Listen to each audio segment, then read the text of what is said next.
Imagine China in the mid-1970s, a nation of nearly a billion, sealed off from the world, still reeling from the Cultural Revolution.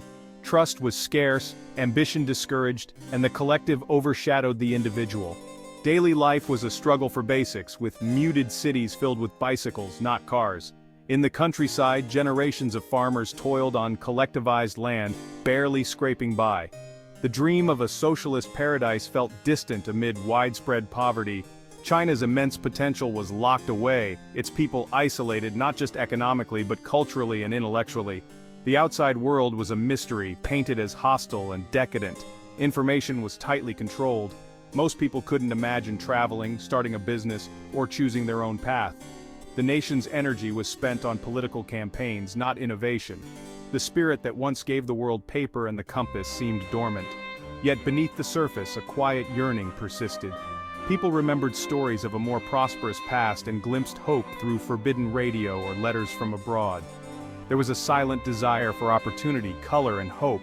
The giant was not dead, just sleeping, waiting for someone to wake it. That moment and the person to seize it was just over the horizon. Into this world stepped Deng Xiaoping, a survivor, a pragmatist, and a veteran of revolution. He had risen and fallen from power, witnessing firsthand the failures of rigid ideology. Working in a tractor factory during exile, he saw the gap between propaganda and reality. This experience didn't break his faith in China, but changed his vision for its future. Deng believed government's purpose was to improve lives, not enforce dogma. "It doesn't matter if a cat is black or white as long as it catches mice," he famously said. He cared about results, not endless debates. Deng wanted to find what worked, to make China prosperous, to put food on the table, to give people hope. His pragmatism was his greatest weapon, allowing him to see past doctrines that held China back. He believed China must experiment, learn from others, even capitalist rivals. This wasn't a betrayal, but an evolution of the revolution. He envisioned a uniquely Chinese socialism, harnessing the market to serve the state. It was a whisper of change, soon to become a roar. Deng's approach would shake the foundations of China and the world. The era of rigid conformity was ending. A new chapter was about to begin. When Deng Xiaoping returned to power in 1978, he moved quickly. China stood at a crossroads: continue isolation and poverty, or try a new path. Deng chose reform, dismantling old structures with careful, steady hands. His vision was about unleashing the energy of the Chinese people. He started in the countryside, ending collective farms and introducing the household responsibility system. Families could now lease land, decide what to grow, and keep profits after meeting state quotas. For the first time in a generation, hard work brought personal reward. Productivity soared, and rural China came alive. Deng reintroduced the individual and family as core economic units, trusting people to improve their own lives. This trust was radical, a break from top-down control. The success of rural reform gave momentum for bolder moves. Deng navigated party politics, promoted pragmatic leaders, and encouraged experimentation. Crossing the river by feeling the stones became his motto for gradual change. He built consensus for reform, brick by brick. Deng was the architect of a new dawn, laying the foundation for China's transformation. The sleeping giant was beginning to stir. With rural reforms underway, Deng turned to the wider economy. He declared, "To get rich is glorious," a radical shift from the past. Ambition was no longer a sin, it was a patriotic duty. This unleashed a wave of human potential. Small businesses sprang up: vendors, repair shops, family restaurants, filling gaps in the planned economy. The change was psychological as much as economic. People saw new possibilities. The iron rice bowl of guaranteed state jobs began to crack, creating both uncertainty and opportunity. Economic competence, not political loyalty, became the new standard. Entrepreneurs became the heroes of the era. Critics worried about inequality, but Deng argued some must get rich first to help others catch up. Prosperity, even if uneven at first, would lift all boats. The glory was in building a stronger nation for everyone. Deng knew slogans and enterprise weren't enough. China needed a plan. The four modernizations, agriculture, industry, defense, and science and technology, became the blueprint. Agricultural reform accelerated, with investment in technology and irrigation. The goal: feed China's population and free up resources for other sectors. Industry shifted from heavy manufacturing to consumer goods, focusing on efficiency and competition. State enterprises had to think about profits, not just quotas, a painful but necessary shift. Defense and technology were crucial for long-term security and self-reliance. The government invested in education and research, sending students abroad to learn and return. The four modernizations were a long-term investment in China's most valuable resource, its people. This strategy unified the nation's efforts. China was on the path from subsistence to surplus.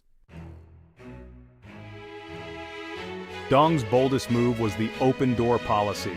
After decades of isolation, China invited foreign trade, investment, and technology. The world was offered access to a vast market and a diligent workforce. Multinational companies set up joint ventures, bringing capital, expertise, and global connections. This influx transformed China's economy, creating jobs and training a new generation. Chinese workers began producing for global brands, learning international standards. The open-door policy turned China into the world's factory. Exposure to foreign ideas broadened horizons and sparked new aspirations. China was no longer isolated, it was reconnected to the world. Deng's gamble paid off, rebuilding the economy and reshaping society. Deng didn't open the whole country at once. He created special economic zones, CZs, as laboratories for reform. The most famous was Shenzhen, a sleepy fishing village near Hong Kong. In 1980, Shenzhen had just 30,000 people and little industry. Its location made it the perfect bridge between socialist China and global capitalism. In the SEZ, companies enjoyed tax breaks, fewer regulations, and economic freedom. It was a controlled experiment in market economics. The results were explosive. Shenzhen's population soared, skyscrapers replaced huts, and factories multiplied. In a generation, it became a metropolis of over 12 million. Shenzhen symbolized the speed and scale of China's transformation. Its success proved Deng's reforms worked, inspiring similar zones across China. The city attracted ambitious people from all over the country.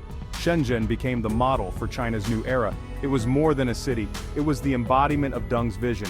Here, the blueprint for a new China was tested and proven. The experiment was a spectacular success. China's transformation didn't stay within its borders, it remade the global economy. As the world's factory, China made goods cheaper, raising living standards worldwide. Global corporations relied on China's efficient manufacturing and vast workforce. Complex supply chains connected Chinese factories to stores around the world. The world became more interconnected but also faced new challenges. Manufacturing jobs shifted to China, causing friction in developed nations. China's demand for resources drove up global prices, benefiting resource-rich countries. China became a primary driver of the global economy, shifting the balance of power. The once sleeping giant was now fully awake, reshaping the world order. The world was learning to live with China's immense presence. Deng Xiaoping's legacy is one of achievement and compromise. He lifted hundreds of millions from poverty and transformed China into a global superpower. He unleashed creativity and hope, steering China through a perilous transition. His reforms avoided the collapse that befell the Soviet Union. Deng opened China to the world, reconnecting a quarter of humanity to the global community, but his legacy is also marked by limits, most notably, the Tiananmen Square crackdown. Economic freedom did not mean political freedom, the party's control was absolute. Deng's model, market economics with authoritarian rule, brought growth, but at the cost of individual rights. China now faces inequality, environmental challenges, and social tensions. State power, once used for reform, now monitors citizens with advanced technology. In 2025, China is a central force in the world, shaped by Deng's vision. His story reminds us that history is rarely simple. One leader's vision can reshape a nation and the world in ways both brilliant and complicated.